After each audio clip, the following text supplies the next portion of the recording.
West Ham United have signed James Ward-Prowse. We've put it as breaking news. It's not really breaking news. Truth of the matter is we signed James Ward-Prowse on Saturday evening, but it was a little bit late, really, wasn't it? First of all, I want to welcome James Ward-Prowse to the club. Not that he's watching this. He's probably training at the moment, but I do actually welcome him to the club. I've said on a couple of other videos that James Ward-Prowse wants to play for West Ham. And in my book, that goes a long, long way.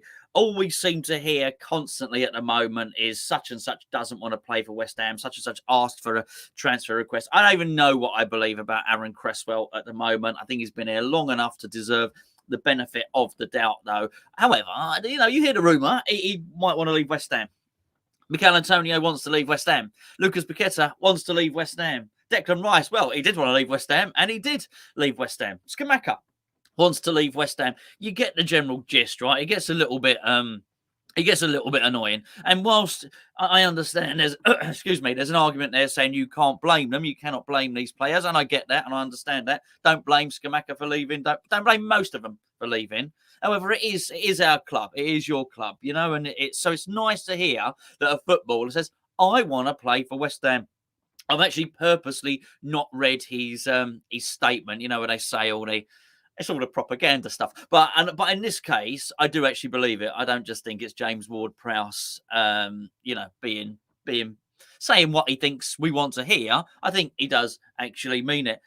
Excuse me. I do actually also want to talk about the qualities that he does bring to West Ham. Reminds me of a long, long time ago, as the song goes, and it was when Roque Santa Cruz was about to sign for Blackburn Rovers, and something stuck in my mind, and it was something Mark Hughes said. And Mark Hughes said, you know what, we looked at him for so long, but I actually decided we've spent too long looking at what players can't do for us rather than looking at what they can do for us. And it sort of always stuck in my mind there. And I think with James Ward-Prowse, it is just worth looking at what he does bring to the club, and those are the reasons why we signed him. Now, look, earlier on, I uploaded a video over on the forum channel about why West Ham are going to need some flair if we lose Lucas Paqueta. I do absolutely believe that. I think we've lost Lanzini. I think we lost Lucas Paqueta. Well, we're losing Lucas Paqueta. I think it's really important we bring someone with flair in. That's when I speak about Morgan Gibbs-White in that video. Just because that is the case doesn't mean that James Ward-Prowse is a bad player. I certainly don't see James Ward-Prowse as Lucas Paqueta's replacement. Far from it. In many respects, I don't know what's going to happen with the composition of the midfield. If we got Alvarez, I suspect it'll be Alvarez that doesn't play. So let's just say we do replace Lucas Paqueta with a creative midfielder. I know there's a lot of you laughing there because you don't think we will. He better bloody do it anyway, David Moyes. I think the composition of the midfield would probably be Thomas Souček, James Ward-Prowse, and the attacking midfielder. I've just got a feeling that Alvarez gets benched for reasons that we've discussed on numerous occasions. However, you have to excuse me, I'm a little bit croaky this morning. What I do think is important to appreciate, I think, James Ward-Prowse's qualities, and what he does bring. He brings leadership to the team, which is obviously he's been the captain at Southampton, and we do need some leadership. That is an important quality. There's no doubt about it at all.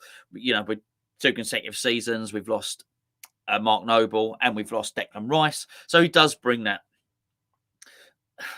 He's going to do as he's told, which I think goes a long way in David Moyes' mind. He's not sort of some free-spirited individual who's going to vacate the defensive position that's been allocated to him by David Moyes. I think he'll be very, very disciplined. I think he'll do exactly as he's told, and he'll hold his position really, really well. I'm trying to look for positives. It's not about James Ward-Prowse. It's the signings altogether. I was not impressed with what I saw against Bournemouth in terms of the retreat and the sitting back. But I do think if we're going to do that, we're probably better suited to having players who are better suited to it. And I think James Ward-Prowse is going to do that. I also think he's got a decent enough range of passing as well, which I think is very, very good. But let's get to the really important stuff, which is the free kicks and the corners. He is dangerous as hell. I'm not sure exactly what the record is for the Premier League free kicks, but he ain't far off it. It might be 1 goal off it. I might have that. Or maybe someone will pop that in the chat over the next couple of seconds. But I think it's a hell of a weapon to have. And I used a phrase a few days ago, which was David Moyes' master plan. And I just want to reiterate that. And I know people would laugh. I don't think it's a master plan. I'm talking about how David Moyes perceives it. So if you want, almost call it David Moyes' dream team. How would David Moyes like a team to perform? And someone like James Ward-Prowse in it would be. Oh, thank you very much. There's Simon and Wayne and Henry. Thank you very much. Okay, so Beckham has 18, James Ward-Prowse as 16 or 17 and 18 is one off. Thanks very much, everyone in the chat there. And I look, James Ward-Prowse is going to be a vital component to whatever David Moyes' dream team is going to be. And I think David Moyes, we're going to get to see that this season. And I think for David Moyes' sake, it better bloody work. I would say for West Ham's sake, but because I think we'll be absolutely fine in the Premier League this season. I don't think we're going to be in relegation trouble at all. So it's really a case of, are these tactics going to work, Moyes? I would be very, very interested to see if they do. If what he's also going to do is sacrifice an attacking midfielder and then play it even more functionally. So I mentioned in the video this morning that maybe, just maybe, we get rid of Lucas Paqueta and he might be looking at Scott McTominay. And he's got qualities. Don't get me wrong. Scott McTominay has qualities, but he's not Lanzini. He's not Paqueta. He's not that diminutive, low centre of gravity playmaker who can pick out a world-class pass. That's not him. He's another industrious player, but that probably belittles him a little bit. He's got a bit more talent than that. But you understand what I'm saying if I would say that a midfield that might comprise of James Ward-Prowse, Scott McTominay and Thomas Souček is not it's not Xavi and Iniesta, is it? You know what I mean? So there doesn't appear to be anyone to sort of lock the door there from open play. So I do think it would be just David Moyes' view of a counter-attacking team. We get some set plays, and that's how we're going to attack the games, and that's how we're going to try and attack the league this season. And as I say, it's possibly something that he's been wanting to do for a long time. He sort of had it. I guess he had it when he had Fellaini and he had Tim Cahill, who were very, very good in the air, and he also had Leighton Baines, who would do a very, very good delivery at Everton. I do believe, actually, still the record held for most crosses during a game of Premier League football is Manchester United under David Moyes. So it is clear what his footballing ideology is.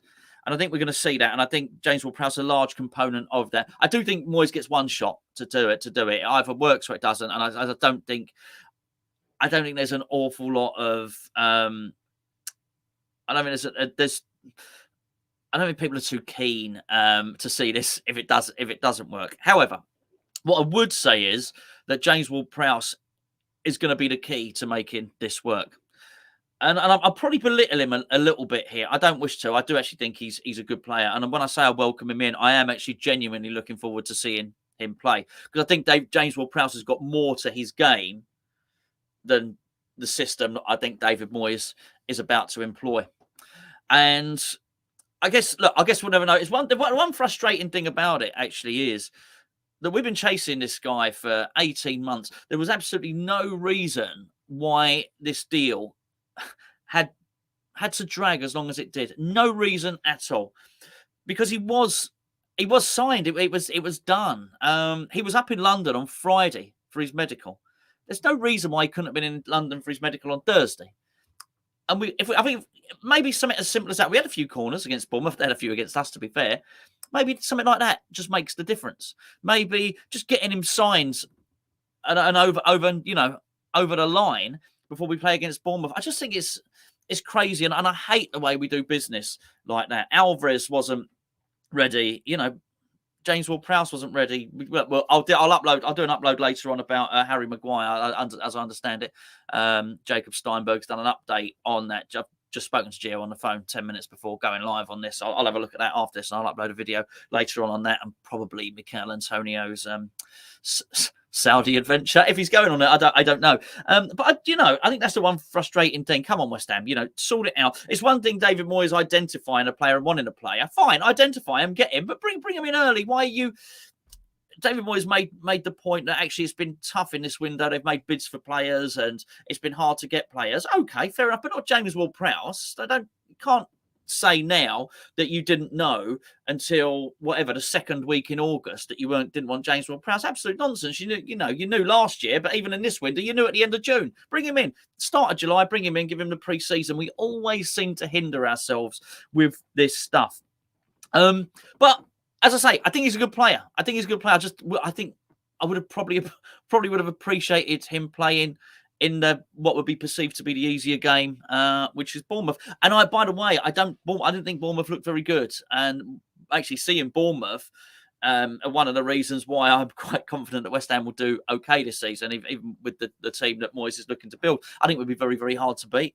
I think any combination of those midfielders are going to be really, really hard to break down in front of back four. I actually think I'll deal with Maguire later. I think Maguire would be a good player for West Ham. I actually do.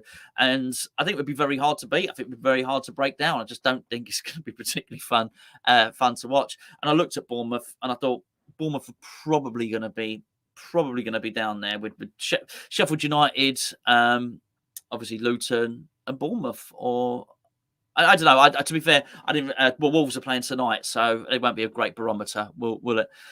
So I think West Ham would be absolutely fine. But that's why it's a bit annoying. 3 points. We could have got 3 points against Bournemouth. Just get those signings over the line. It gets done. But I already feel that in terms of pre-season, everything else, we're a month behind everybody else, and I mean it's going to be difficult. Anybody watch Chelsea against Liverpool? They don't look too bad, do they? Really? Looks like I might sort them out. Anyway, hey, look, West Ham are in Europe, Chelsea aren't. So we got other fish to fry, bigger fish to fry. But there you go, James Ward-Prowse. I do apologise. Probably spent a little bit too much of this video moaning about David Moyes' tactics than James Ward-Prowse, who I am. And I'm not damning him with faint praise. I am genuinely pleased to have him in. I think he'd be a really, really good player. I do think the things that I mentioned are important. The leadership is important. The discipline is important. I think the passing range is important to us, and I think the dead balls, the corners, and the free kicks really are. I think they're going to make us a bit of a menace. I think the other thing you've got to put into play now, and another reason why you're going to need a playmaker, someone that's tricky in front of the midfield in the number 10 position, is you're going to want to win free kicks. And that's really, really important that you do that and win some free kicks to give this guy a chance. He's a dead-eye dick. Can we say that? I just did. He's a dead-eye dick in front of goal from set pieces. I want to see more of it. And whatever the stat was, the 17 free kicks or the 16 free kicks or something like that. I think this is going to be it's going to be something that I'd very, very much like to see. But we need to win those free kicks first. And if we're going to win the free kicks, it means we've got to attack, really. But anyway, James Ward-Prowse, welcome to West Ham. I absolutely mean it. If you are going to get it on the back of your shirt, get the JWP. Be a bit cheaper, wouldn't it, than the full James Ward-Prowse. You see the price. You see the price, by the way. Sorry.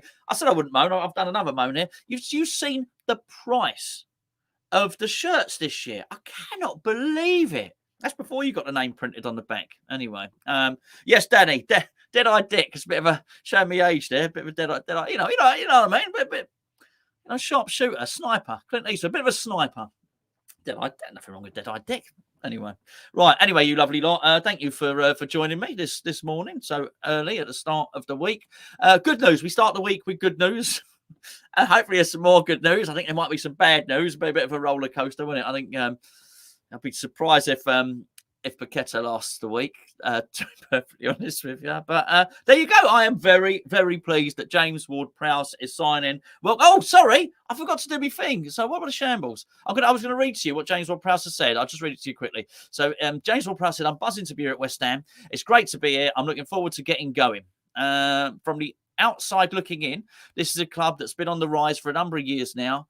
And the coming of the success... What's he been there? The coming of the success in the UEFA Conference League last year. You can feel there's a real momentum around this club. It's great to be part of it, and I can't wait to play my role in the games to come. That's my stomach rumbling. I can't wait to eat a roll, to be fair. When I think about my game, it's based on hard work, graft, and giving 100%. Well, that's bloody true. I can't deny that, can you? West Ham United has always been a club that epitomises that. You can feel that from the fans, you can see it in the players who are here and the lads who have come through the academy too. I feel I'll fit straight in. I think he will. I can promise I'll give my all for this club in my time here. I absolutely believe him. And I think that's the thing. I do believe him. I do believe he's looked at West Ham. This is good for James Ward-Prowse. And it's easy for us on the inside to look, and it'll be a bit doom and gloom sometimes. But actually, for someone like James Ward-Prowse who's come from a relegated club, he's looking at us. He's playing in Europe this year. I don't know. Has he played in Europe before? I don't know. I know he's played for England. I don't know. I haven't got an encyclopedic knowledge of James Ward-Prowse's career. That's going to be a big deal for him to get back into the Premier League where he is effective, and to play in Europe is going to be, well, would have been one of his ambitions growing up. So that is a big deal. And I do think maybe we do undersell ourselves because we sometimes look introspectively and think it is all doom and gloom at the club. For some players to look at West Ham, it is a good club to join. We do pay good wages. We are in Europe. And I do think whilst I think there are a lot of players who wouldn't thrive under David Moyes, I mentioned it before in the Cole Palmer link. I don't think he would. I think he is, and I say this with a heavy heart, I think he's better off joining Brighton. I think Brighton would be the better move for him. That's not true for all players, by the way. I think James Ward-Prowse would thrive at West Ham. So I think for him, someone like him looking at West Ham, thinking, actually, that is the club for me. I can do really well there. That would be a really, really good fit. Anyway, I'm rubbish at finishing videos, and so I am going to go. I'm going to go now. Enjoy the rest of your day, whatever you get up to. I'll be over back later on the forum channel talking about Harry Maguire and McAllen. Tony, you don't want to miss that, do you? I'll catch you later. Thanks for tuning in.